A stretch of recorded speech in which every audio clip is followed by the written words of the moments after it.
Hi, welcome or welcome back to Books and Bocadillos. My name is Maria Andrea, and I am back with my series of summer booktube tags and just trying to catch up on my tags. Today's tag is the childhood tag. This tag was created by the channel Fantastic Magical, and I was tagged by my friend Pat at Book Chat with Pat.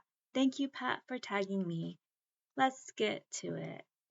For the prompts, question number one. Were you a big reader as a child? Yes, I was. Question number two will kind of allow me to talk a little bit more about how or why. Question number two is, did your parents read to you, and if so, what? Yes, my parents are amazing. I love them. My dad's already deceased, but he is probably the person who most influenced my reading life, my love of books and literature and reading. My mom did as well. My mom would read picture books to me as a young child. She would also read like chapter books or like um, help me read. There's this collection that I always want to talk about, and I don't remember what it was called, but there was this series, and they were a series of like fiction and nonfiction books, and there was each small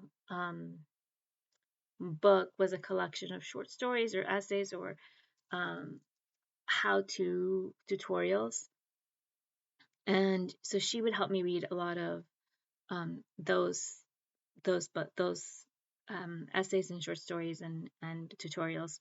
My dad read a lot of nonfiction to me, and he also shared his love of short story collections. So my dad was an aspiring writer, and he shared this collection of cuentos, short stories, the Cuentos de Cope, Colección Literatura Hispanoamericana. I love the way this book smells because it smells like my father and my grandfather's library. Um, and there's a short story in there called La Lluvia, and I loved reading that story over and over and over again. My dad and I used to like to sit and write short stories together, so that also fostered my love of reading and writing. Um, Question number three, first bookish memory. Well, I mentioned writing with my dad, but in terms of more bookish, more consumer, um, I have a couple. So I remember the first time um, we got a library card or something like a library card or visited a public library in Monterrey, which is where I'm from in Mexico. And then I also remember my dad would take me to the bookstores. I remember the first time we went bookstore shopping together that I can remember that he went to buy me a book. Um, and it was Mendelssohn y el reloj. That was the title of that book. It was part of a series. So he got me this one chapter book in a series and treasured that book. And then my mom would give me money for once we moved to the United States and we lived here and we'd go to school here in the United States. Whenever there was a book fair, she would give me um, like pocket money to go and shop the sales. And I loved the book fairs at school. So I remember that. And of course, I remember my favorite days in school were library days when we were children and we would get to go and spend our time at the school library for usually during our English class. It would be library day and the librarians were waiting for us and the library was open for us to shop the shelves and just check out some books and the discovery of new books and the library always felt like such a treasured part of that school. So I really um, valued having that time. Question number four. Be honest, did you read assigned books? Most of the time. Almost all of the time. The only time I did not read an assigned book was in high school. It was I had senioritis. I was really busy the summer before my senior year. And I only read one of the two. assigned reading books, and so I didn't do as great on the test coming back from summer vacation that senior year in high school. And the book I did not read, I totally relied on the Cliff's Notes to get me through that test, was 1984 by George Orwell. Yes, I do need to correct that, and I do need to go and actually read 1984 by George Orwell. George Orwell. Yeah, one of these days, right? I'll get to it. Next, where did you get books?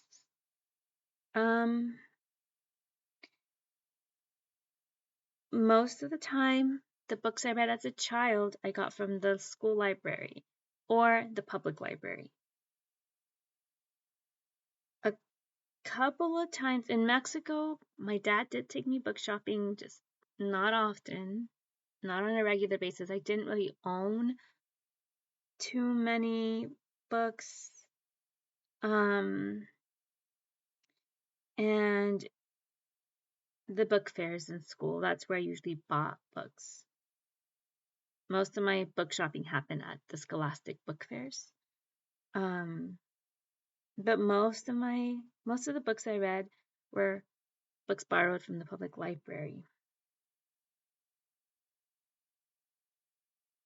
My mom did invest, my mom and my dad both, they did invest in encyclopedias. So both in my family's home in Mexico, I had access to a like collection of encyclopedias. And my mom's home in the United States, I had a collection of encyclopedia. Next, did I watch TV? Question number 6 is, did you watch any television meant to inspire reading? So in the United States, I loved this Reading Rainbow. I like to watch PBS. And I did a lot of that. I really loved the stuff on PBS as a child. So yay, Reading Rainbow. I was a Reading Rainbow kid. And before coming to the United States, and even when I was already here, I'd also get to watch, not as often, but I grew up as a younger child watching TV like El Tesoro del Saber and Odisea Burbujas, and these were Mexican shows that fostered imagination in children. So El Tesoro del Saber was about appreciating knowledge and education and learning. And there was a profesor, and there were lessons that were being taught, and there was always like something to learn from every episode. I really did love El Tesoro del Saber. And then the other one was Odisea Burbujas. And in that one, they do foster that sense of creative imagination, and they go on adventures, and it's all like a lot of like science fiction kinds of narratives. And I really loved that as a child. Next, question number 7. What sort of genres or storylines did you like? Okay, so I liked sci-fi. As a young child, I enjoyed watching Star Trek, and like I said, Odisea Burbujas also had like the fantastical sci-fi elements to it. So sci-fi was a big genre. There was also like that book, Aliens for Breakfast, I remember reading as a child. I loved stories about aliens. I loved fantasy books. As a young child, I really loved fantastical books, books about imaginary worlds. So fantasy and sci-fi were probably like top for me. And then after fantasy and sci-fi, as I grew up, as I grew a little older, I grew into like mystery books. And then as like an older middle grade reader, I grew more into horror. I also really liked biographies and history. So those are also a couple of genres and areas that I really enjoyed as a more like a middle grade. As a middle grade reader, I enjoyed biography and history books. the next questions will allow me to talk more about specific books, so I'll go on to that. 8. Favorite children's or picture books. Um, so I just pulled out some of my current favorites from my library. A lot of the books that I have in my collection now are not books that I grew up loving or reading, but I've discovered as an adult, and they are the kinds of books that my childhood self would enjoy, and they're the kinds of books that I'm excited to share with my nephews and my nieces. So that's why they're in my collection. So let's start with picture books. Um, okay, so I'll start with this one. Nano, The Spectacular Science of the Very, Very Small Dr. Jace Wade, illustrated by Melissa Castrillon. I love a nonfiction. So this is about science book. It talks about the micro sciences. And I read it as an adult. I discovered it. It was published not too long ago. Let me see the publishing date. Candlewick Press, and I don't see the date.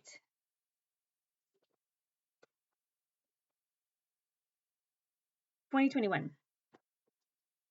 So I love it. It's also beautifully illustrated. Let's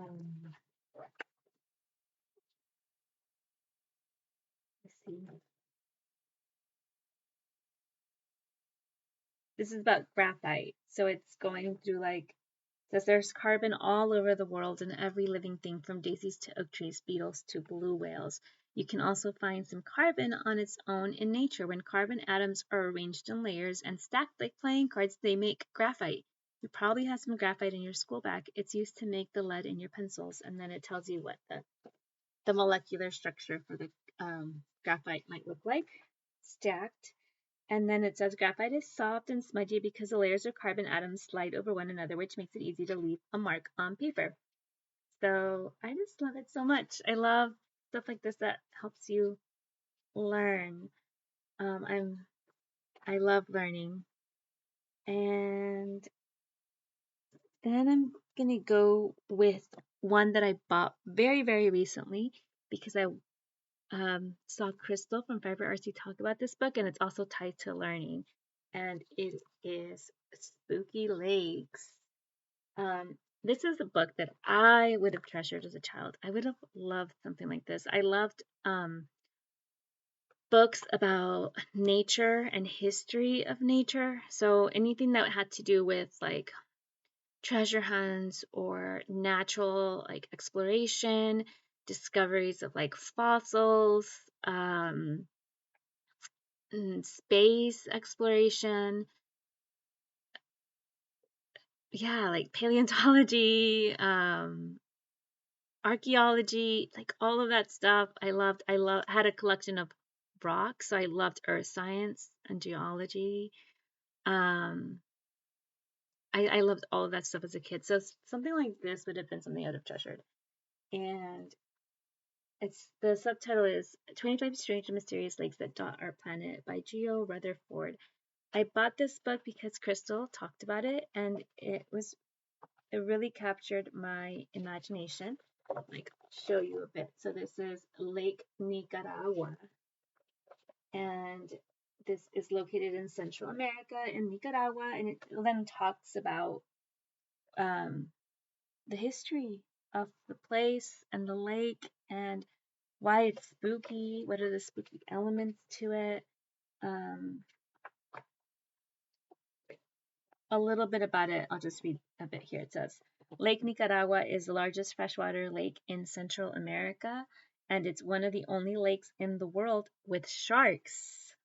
The bull shark species is not native and is capable of swimming in both freshwater and saltwater because of its unique ability to regulate the salinity of its body fluids. The sharks have adapted to the lake's environment and can grow to 10 feet or 3 meters in length by feeding on the abundance of fish and other prey that are found in the water. There's a map. I love a book with maps. And as a child, I loved maps. I loved atlases. And so this part here, it says Shark Highway. The red line on this map indicates The San Juan River, also known as El Desaguadero, the drain, it flows 124 meters, 109 kilometers from Lake Nicaragua into the Caribbean. So that a little bit of that section of Spooky Lakes, Lake Nicaragua. But this is a really neat collection. I can't, my husband and I were reading it together the other day, and it was fun just reading it, the two of us. But can't wait for my nephew to come over and we can read it together. Speaking of nephew, so for the nephew, I bought Make Way for Ducklings by Robert McCloskey. I knew of this book. I read this book when I was a child, and I was talking to a friend who owns a local bookstore. And when my nephew was first learning his alphabet, first going into pre-K, introducing phonics and things like that, like starting to learn how to recognize letters and words, she recommended this to help him start reading. And she said that this was one, she's also a teacher, so she said this one had the most phonics in a children's book. And so I purchased it so that we could read it. And he loves it. I would read it to him. Every time he would come over, we'd read Make Way for Ducklings. And he really enjoyed the story. I did too. A couple of other picture books in my collection are, I have a stack here. Lucia, the Luchadora. So I love a luchadora mask. I love a female luchadora. I grew up watching Lucha Libre with my grandfather, and so this is a big part of my upbringing, my childhood, my culture. And so this is a really beautiful book about a female luchadora named Lucia and how she finds the courage to be herself. And it's bilingual, so it's in English and Spanish. It has beautiful artwork. These are the end pages, and this is what some of the colors and the illustrations look like. Um,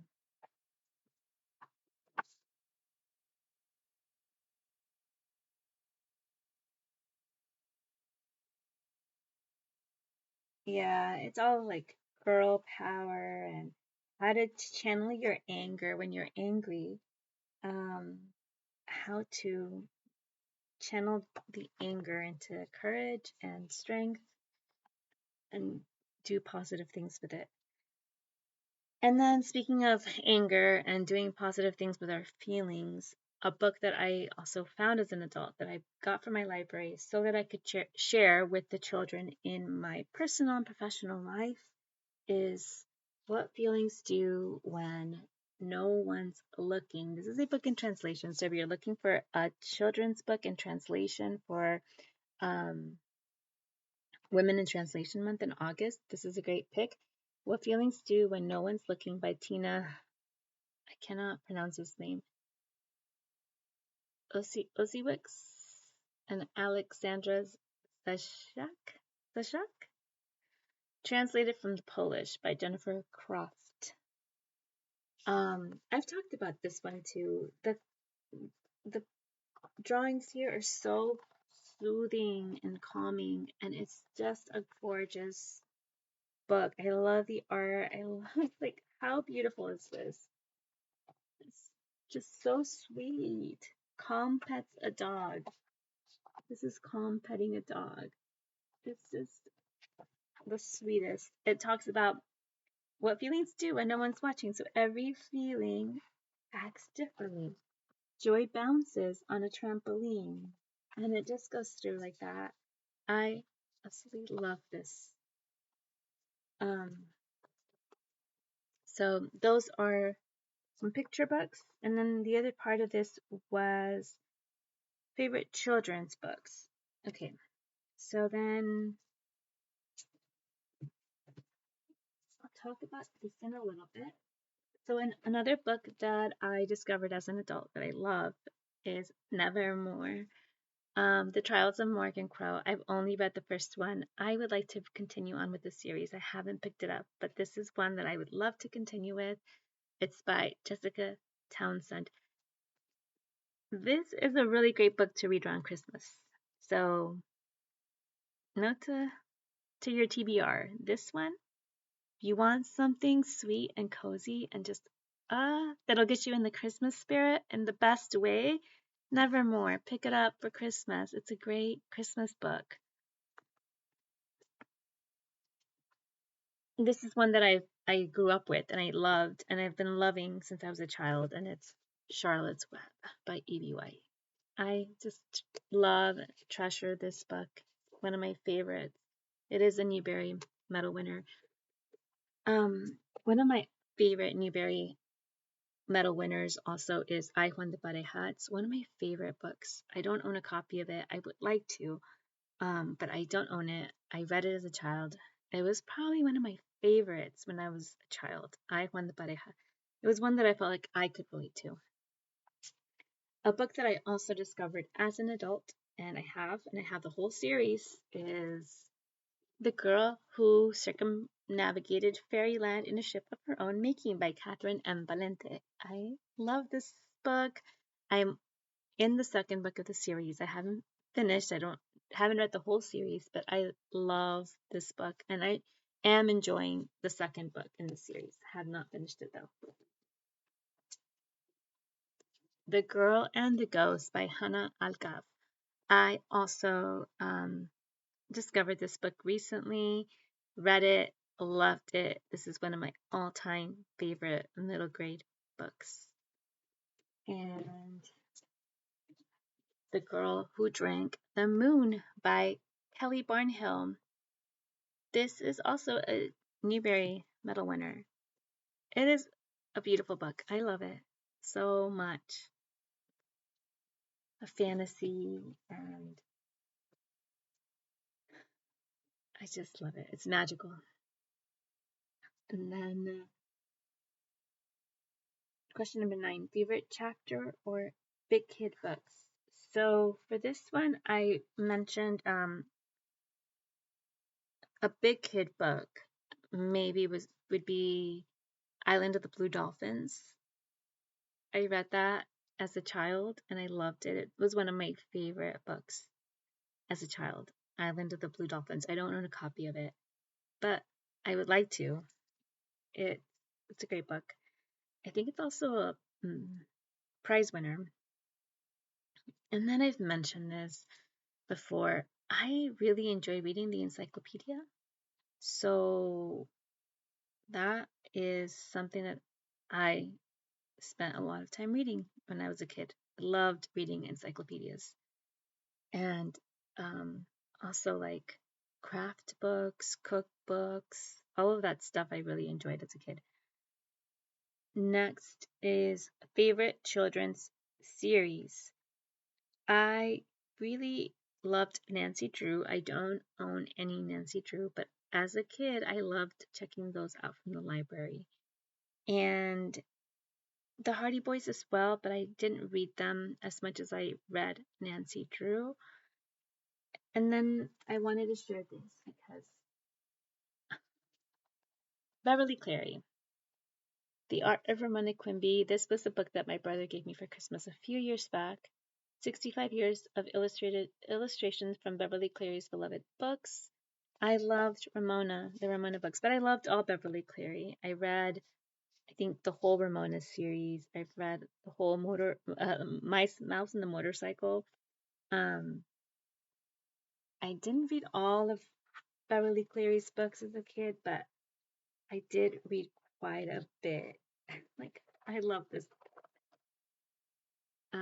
coffee table book with just all of the art from across the years of Ramona in publishing. So this is something that I just treasure. Oh, and how could I forget? Lastly, choose your own adventure books. These are like chapter books, and I gobbled these up. These would be books I would look for in the public library, the school library. I bought this one because I found it at a children's bookstore a few years back, and I wanted to read it. And I think this is one that I bought for like my 40th birthday. It was during the pandemic. I had a few friends over, and we read it together, and that was a lot of fun. So that's it. That's all for the childhood tag. I will tag some friends in the description box. Thank you so much for watching. Hasta la próxima.